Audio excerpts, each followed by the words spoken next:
É muito difícil nós termos uma experiência estética da lira do passado se vivemos num mundo pós-guitarra elétrica.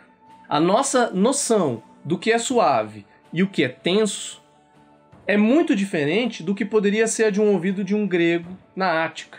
É muito diferente do que poderia ser a de um romano.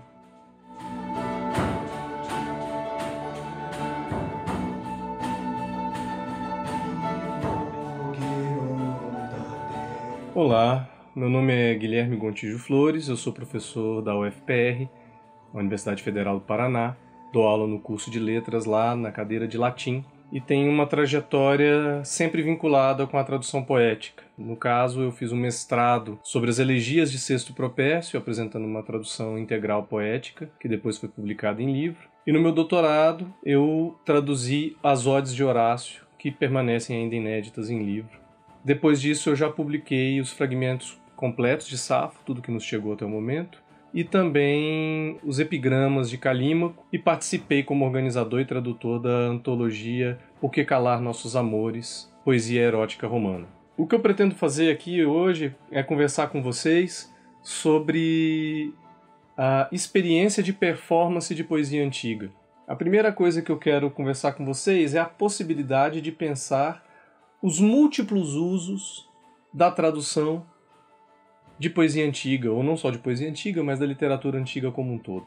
A função que prevalece no ambiente acadêmico no último século é a que a gente chama de tradução de estudo. Uma tradução com o maior rigor filológico e semântico possível, de modo a passar para os colegas o seu entendimento do conteúdo do texto. E se algum aspecto formal for considerado relevante, ele geralmente é explícito através de uma nota ou de uma explicação do procedimento. Essa tradução de estudo, ela também é feita muitas vezes para auxiliar os alunos que estão em processo de formação. Ela serve, por um lado, para auxiliar o aluno que ainda não é capaz de ler sozinho, então ela é uma possibilidade de uma muleta.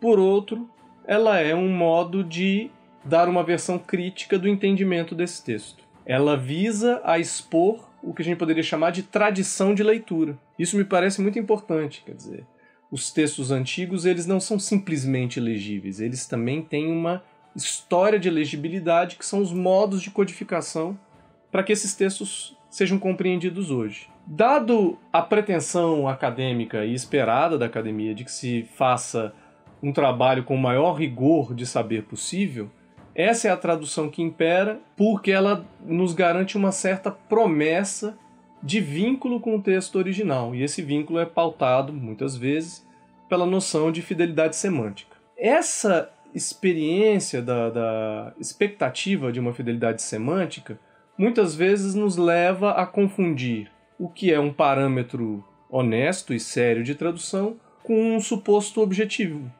né? Ou com, mais especificamente, com uma objetividade dessa tradução, como se uma tradução de estudo fosse a tradução mais próxima do texto. A prova de que não se trata disso é que dois tradutores que façam suas traduções, suas respectivas traduções de estudo, não realizam duas traduções idênticas para uma mesma língua, nem quando eles traduzem numa época muito próxima, portanto num contexto linguístico muito próximo, quando são dois membros de uma academia, muitas vezes de um mesmo estado ou até de uma mesma cidade, vão fazer uma tradução com o mesmo pressuposto e elas realizam resultados bem diversos. Isso porque, por mais que se possa pregar alguma certa fidelidade semântica, todo texto prolifera de sentidos e demanda escolhas no tradutor, escolhas críticas, né?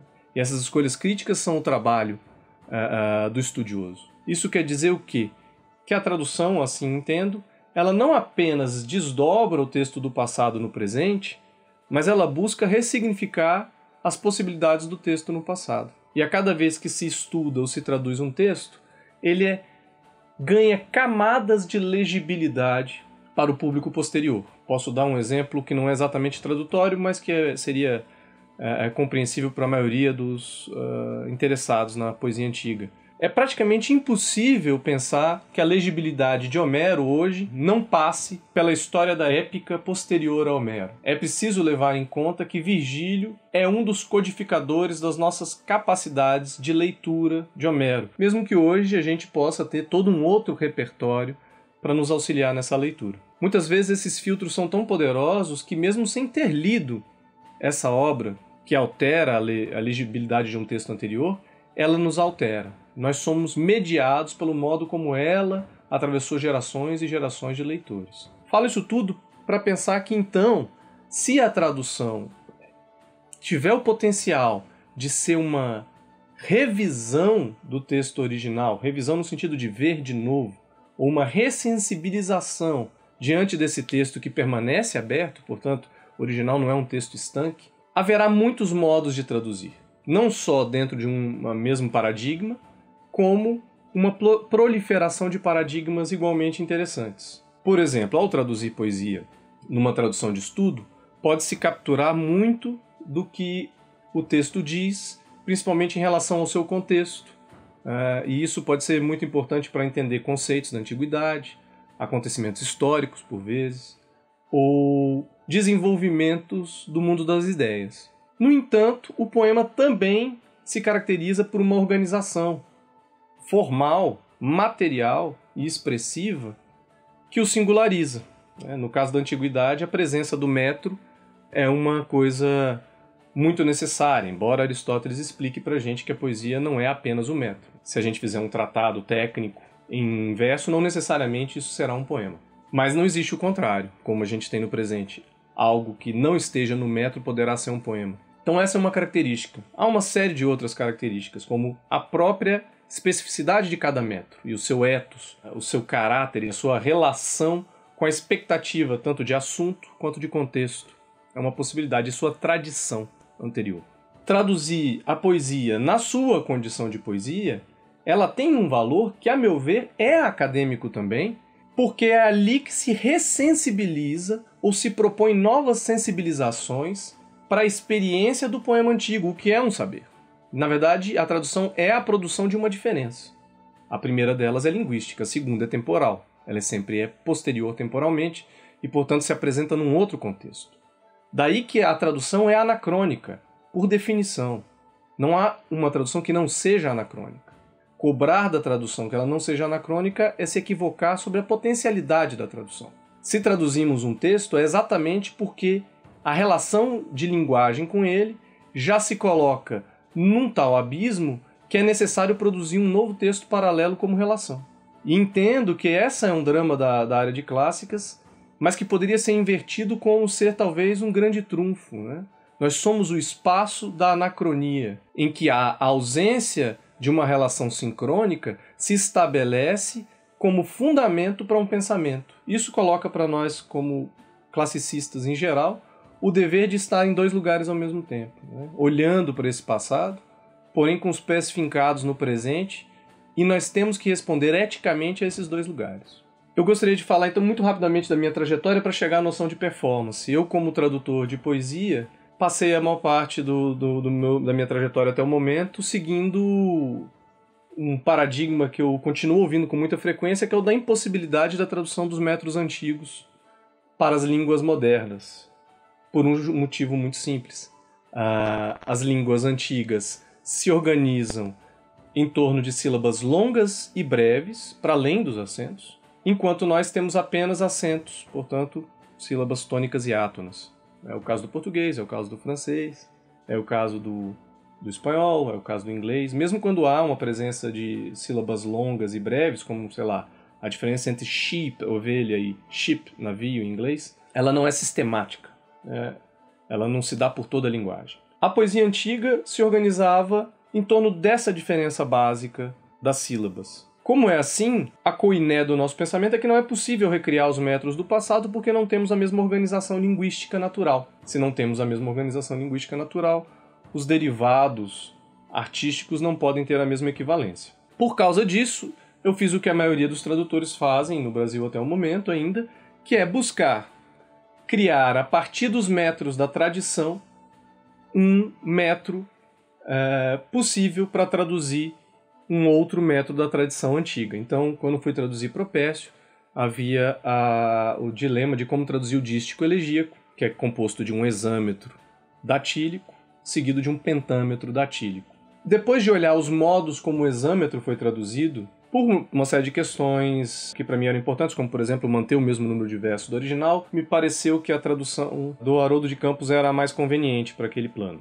Então eu peguei aquele hexâmetro do Haroldo e propus uma relação de equivalência 6 para 5, um hexâmetro e um pentâmetro, daria 12 para 10. Então eu traduzi por um verso de 12 sílabas, seguido de um verso de 10 sílabas, em geral com tônicas na sexta ou então na quarta e na oitava. Bom, depois eu descobri que o Péricles Eugênio da Silva Ramos já havia feito isso, e um pouco antes disso eu descobri que o João Ângelo Oliva Neto já havia feito isso também, na sua tradução de Catulo, o que me deu muito ânimo, porque eu cheguei a essa conclusão sozinho a partir de uma série de reflexões, mas ao fazer uma análise mais detalhada do que já havia sido feito, eu havia descoberto 2 mestres que já tinham tido a mesma ideia. Quando eu comecei a minha tradução das Odes e Horácio, meu plano era recriar a polimetria, os 13 modos de verso usados, não modos de verso, mas de estrofe, na verdade, usados por Horácio, criando um paralelismo. Eu ia usar versos segundo a nossa tradição silábica, porém fazendo com que cada tipo métrico de Horácio fosse traduzido por um outro tipo métrico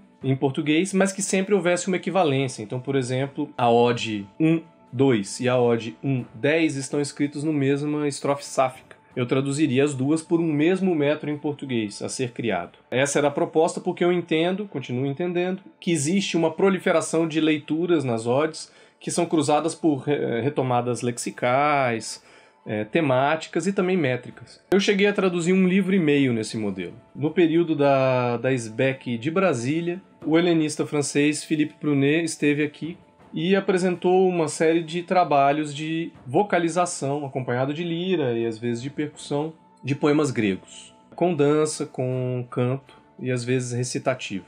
Nesse período eu descobri que o Philippe Brunet havia traduzido toda a Odisseia no que ele chamava de hexâmetro em francês. Porém, nas suas performances me pareceu muito singular que ele sempre fazia os poemas antigos na língua original, com sua performance, porém não fazia o francês nesse mesmo padrão rítmico.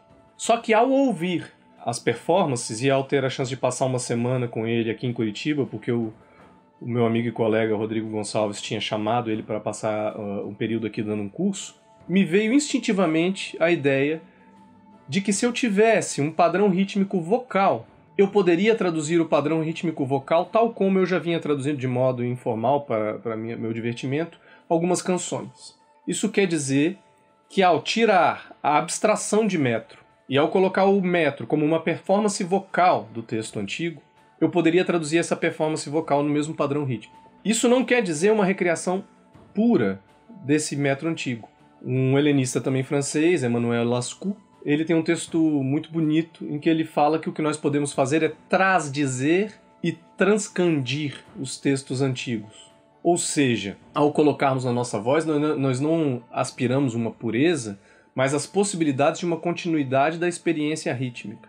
Então, o que a gente poderia fazer é pensar modos de performar praticamente esses versos antigos e, a partir desses modos, também traduzi-los. Foi aí que eu retraduzi o 1,5 livro que eu tinha já traduzido de um outro modo e terminei de traduzir as odes de Horácio. Nesse período eu tomei um contato mais detalhado com outras figuras que estavam fazendo pesquisa similar. É o caso do trabalho do Leonardo Antunes, que tinha feito uma dissertação que, embora não passasse muito pela performance vocal, buscava emular os metros gregos um pouco ao modo do Carlos Alberto Nunes, portanto produzindo um híbrido entre os padrões rítmicos das longas e breves e a possibilidade de transplantá-los para um sistema de longas, de tônicas e átonas. Tomando conhecimento do trabalho do Leonardo Antunes, ao fim do meu doutorado, eu comecei a musicar as traduções e os originais. Eu havia até então feito uma relação de longas e breves, um tanto rígida, em que uma longa valia 2 tempos musicais e a breve valia 1 tempo musical. Então eu fazia um recitativo duro. Eu vou pegar aqui um trecho de Safo e vou fazer um pouco como eu faria na época. Eu faria paine tai moi kenno sisos te oisin, hemenoner hostis enantiostoi, is danei kai placiona duponei sassupacuei.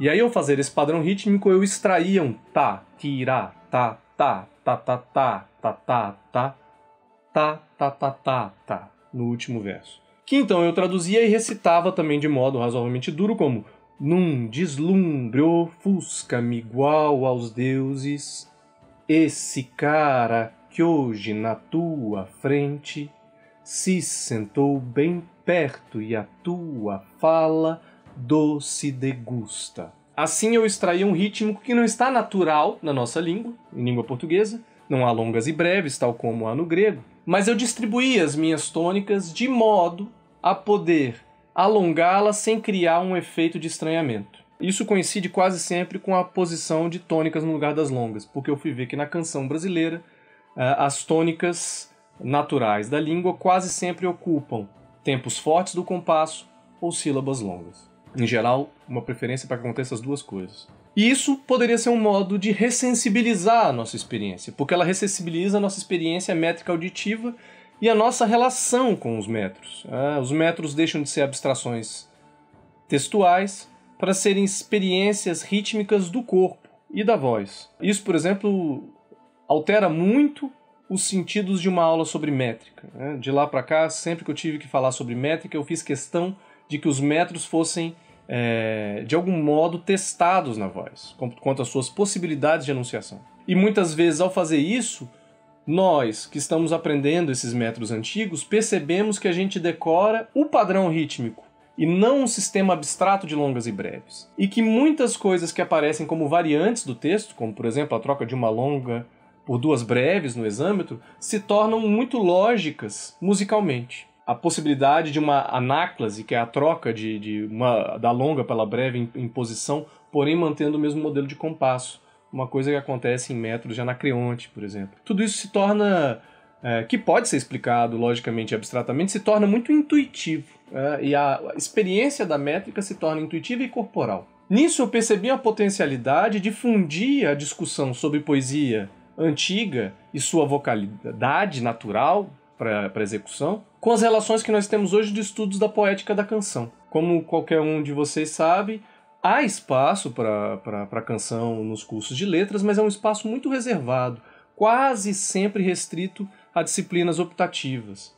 Mais que isso, se vocês pegarem uma história da literatura brasileira, dificilmente a gente vai ver espaço significativo para aqueles que produziram poéticas vocais. E eu não estou falando só do presente, peguem Domingos Caldas Barbosa, ele não aparece muito nas nossas histórias da literatura brasileira, nem na história da poesia da literatura brasileira. Quando aparece, faz-se referência aos livros que publicou, e não às modinhas, por exemplo, os lundus.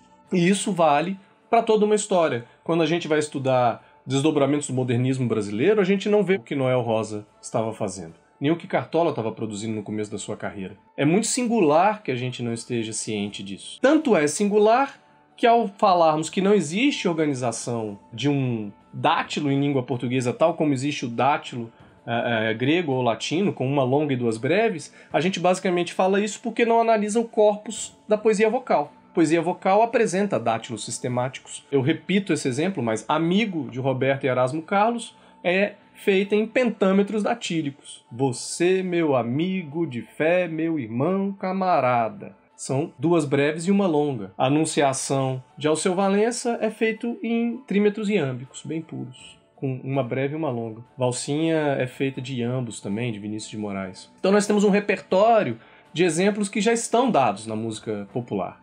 E lá também já muitas vezes aparecem as variantes que nós encontramos textualmente nas poéticas antigas. Porém, o que eu pensei era em radicalizar essa experiência e, portanto, cantar. Porque quase nunca nós, na academia, temos a experiência de ver a poesia antiga cantada, às vezes por vídeos ou às vezes por uma apresentação bastante rigorosa, principalmente de figuras estrangeiras. Mas quase nunca da tradução, e eu estava interessado na tradução. Porque ao traduzir um texto e reencená-lo em voz, nós reordenamos uma experiência vocal que é análoga da canção, que é de ouvir a experiência estética, porém ao mesmo tempo poder entender. Isso quer dizer que é muito diferente eu pegar esse mesmo texto de Safo e ler numa entonação bastante... Eu primeiro fiz aquela dura, agora eu vou fazer uma entonação coloquial. Seria, num deslumbre ofusca-me igual aos deuses, esse cara que hoje na tua frente se sentou bem perto e a tua fala doce degusta. Mas ainda uma outra experiência quando isso assume melodia, que é uma coisa que a gente sabe que marcava o gênero mélico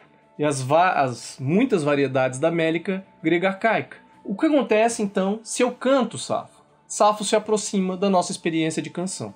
É inevitável que isso aconteça. Então eu comecei a procurar, primeiramente, para publicação, algumas soluções materiais. Então eu adquiri uma lira, né? A primeira lira que eu adquiri foi essa aqui atrás. Depois eu adquiri esta aqui. E por fim eu tive aquela que tem uma anedota, na verdade. Eu tive a chance de mandar fazer uma com o casco de uma tartaruga que eu encontrei numa praia já morta.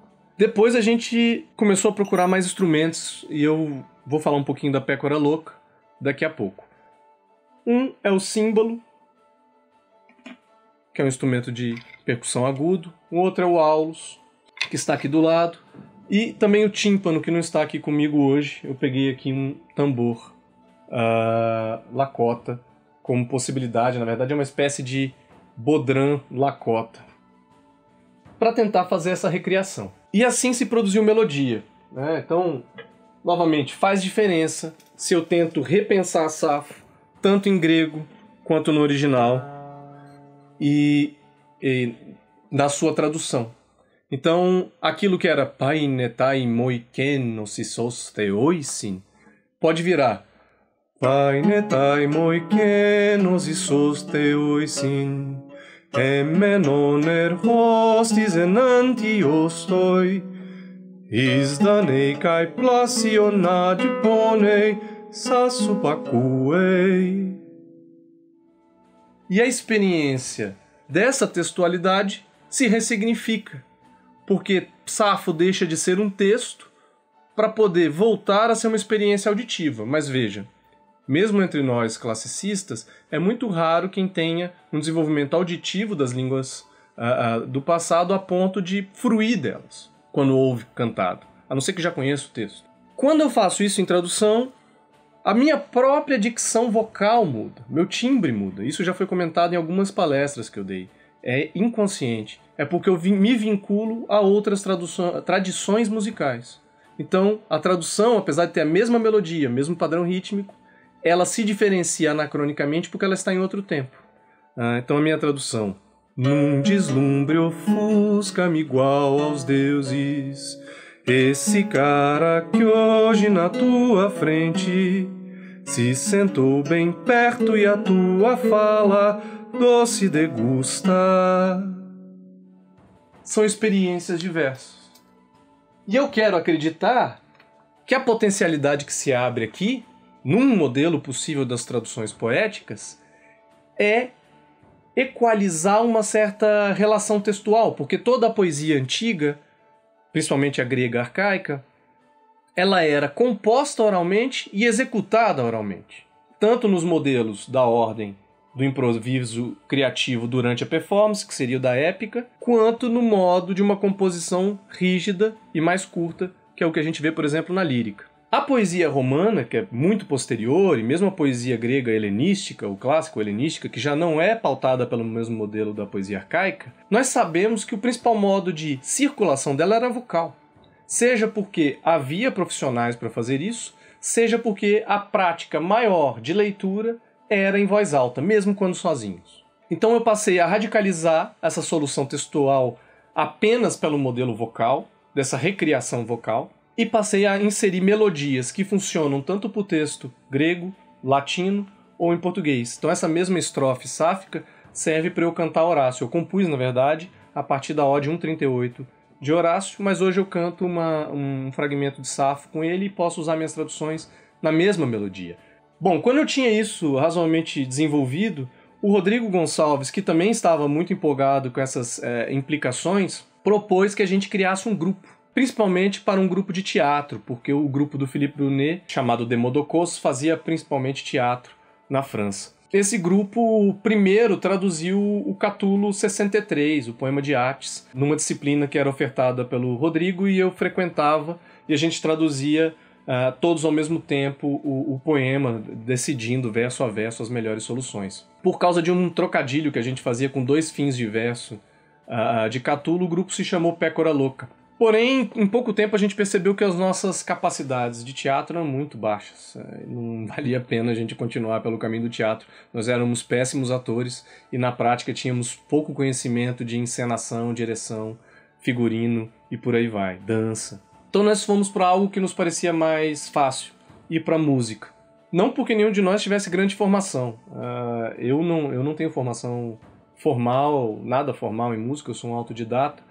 Rodrigo, que eu saiba, também. E o grupo se formou independente disso, mas alguns sem nenhuma experiência musical. Porém, era fácil tentar explicar um pouco e realizar algumas canções. Rapidamente entrou no grupo também o Bernardo Brandão, que sim tem uma formação maior de música, e isso foi muito interessante para aumentar um pouco o rigor do trabalho. Mídia me diz por todos, Deus expresso, porque de amor arruinar pretendes, se vales porque ao canto Márcio abandonou-se no sol, sobre a poeira andava. Porém, o que logo eu percebi, tanto nas composições que eu fazia solitários para Horácio, quanto nas execuções da Pécora Louca, é que nós não podíamos nos conter apenas nos instrumentos antigos, porque isso criava a experiência ou a sugestão de experiência para quem assistia de que a gente estava tentando recriar aqueles poemas tal e qual eles deveriam ter sido executados no passado. Para mim, o que interessava era a possibilidade de reencenar a experiência e ressensibilizar a experiência da poética antiga como vocalização. Ou seja, não apenas assumir em nota de rodapé a experiência da vocalidade, mas fazer da vocalidade uma experiência tão profunda que nos ressignifica quando vamos para o texto. Quer dizer, quando eu retomo um texto de Safo, por exemplo, ou de Horácio, o que eu retomo é uma experiência corpórea das potencialidades vocais. Mas para fazer tudo isso era preciso assumir a anacronia. E ao bolar isso, a gente começou a fazer experimentos com outros instrumentos modernos para deixar isso claro para qualquer leitor. Então, rapidamente, a Pécora Louca tinha o Leonardo Fischer tocando violino, o Bernardo tocando baixo elétrico. Em algumas experiências nós tocamos guitarra, brincamos junto com alguém tocando piano. Uma das execuções de Catulo, que é o Rodrigo que performa, usa a técnica do vocal gutural, que é do metal. Isso tudo não é uma mera experiência de paródia e pastiche da poética antiga. É a possibilidade de recolocar o que era poético no passado dentro das poéticas do presente.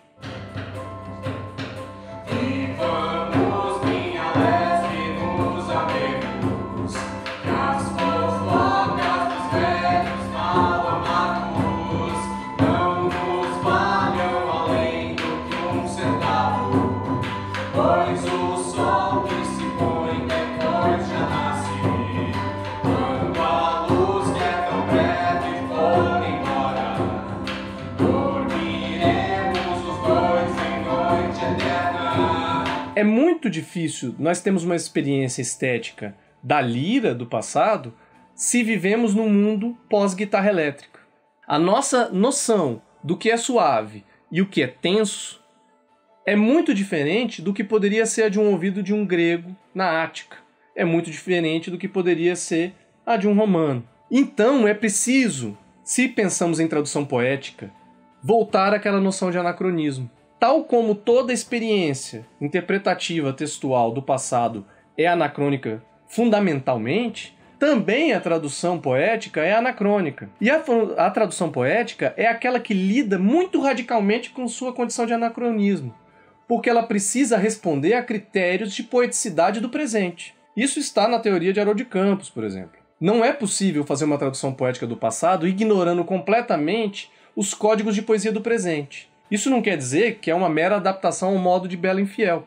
Nós podemos trazer e aportar muitas coisas estranhas à nossa cultura, mas não uma pureza de experiência que desconsidere, porque, inclusive, quando vamos ler Homero, Virgílio, Ovídio, Propécio, encontramos lá marcas que se parecem com o que nós consideramos poético no presente. A tradução poética, então, precisa assumir isso, tanto na escolha lexical, sintática, quanto na proposição de uma execução performática. Portanto, se eu quero passar uma tensão e uma violência vocal, não basta estudar as potências da vocalidade grega, mas é preciso também entender as potências da vocalidade e a sua expressividade no presente, para que eu possa criar um efeito poético no público do presente. O lado muito interessante disso foi que nós pudemos tirar a experiência da poesia grega arcaica de um ambiente, em geral, erudito e acadêmico, para um ambiente amplo. Nós já tocamos em festas gerais da universidade, sim, mas já tocamos, por exemplo, em bares. E ao tocarmos em bares, já fomos muito recebidos por pessoas que não fazem ideia do que estavam vendo e que vieram a assumir que tinham medo da poesia antiga porque achavam que era algo exclusivo dos eruditos. Ao recolocar a poesia antiga em voz, não é só o erudito que tem a potencialidade de se ressensibilizar com esses textos, mas é também o público geral, que percebe que não existe uma diferença tão absoluta entre a sua condição de fruidor de uma poética vocal da canção contemporânea e a possibilidade de uma fruição de um poema antigo que também era feito para ser realizado vocalmente. Essa potencialidade de ressensibilização, eu diria, que se tornou um percurso que eu pretendo ainda trilhar por um bom tempo para tentar esgotar as possibilidades que eu tenho para realizar dentro dele. Isso envolve uma série de experimentações que ainda estão por fazer. Por isso o caráter de relato que eu preciso fazer, né? Precisei assumir aqui.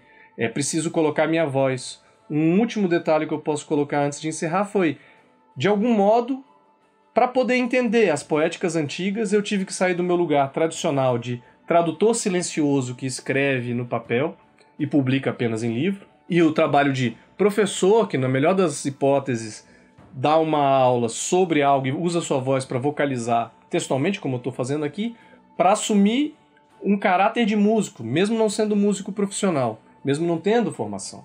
Assumir que essa é uma condição do tradutor que está vinculado com a performance. É claro que eu posso fazer isso e passar para um músico profissional, mas para que eu possa fazer isso de algum modo, eu tive que alterar a minha própria experiência corporal com o texto antigo. E eu fico muito feliz ao ver que nos últimos tempos esse tipo de experimento tem se desdobrado em outros lugares. Não vou aqui citar nomes, mas vejo, vez ou outra, pessoas cada vez mais se sentindo livres para tentar abordar vocalmente essas experiências poéticas do passado e relacionar anacronicamente com as experiências poéticas, textuais e vocais do presente.